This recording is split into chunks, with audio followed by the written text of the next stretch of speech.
మెదక్ జిల్లాలో మల్లన్న సాగర్ ప్రాజెక్టు ముంపు గ్రామాల ప్రజలు ఆందోళనకు దిగారు. మరోసారి ఏటిగడ్డ కిష్టాపూర్లో ఉద్రిక్తత చోటు చేసుకుంది. తమ సమస్యలు సర్కారు పట్టించుకోవటం లేదని ఆరోపిస్తూ స్థానిక నేతల ఇళ్లపై దాడి చేశారు గ్రామస్తులు. ఎంపీటీసీ ప్రతాప్ రెడ్డి కారు అద్దాలు ధ్వంసం చేశారు. మరో ఇద్దరు నేతల ఇళ్లపై కూడా దాడి చేశారు. తమ భూములు తీసుకోవద్దని సీఎం కేసీఆర్ ను డిమాండ్ చేశారు.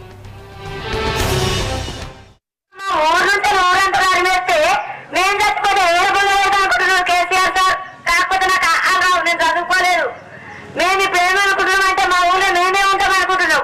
నీకు వచ్చేసినాము కాకపోతే మా బాధను ఆలోచించి మేము కైకిరుకులు చేసుకొని బతుకుతామని ముడిచినాము.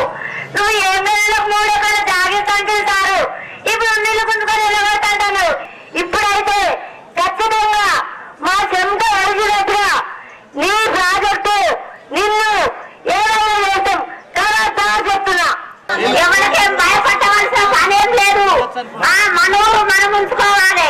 మన ఏం ఆస్తులు ఏమంటలేం, పాస్తులు ఏమంటలేం, మన పైసలు ఏమంటలేం. నమ్మకానికి ఎవరి దమ్ము ఇడికి రావాలి.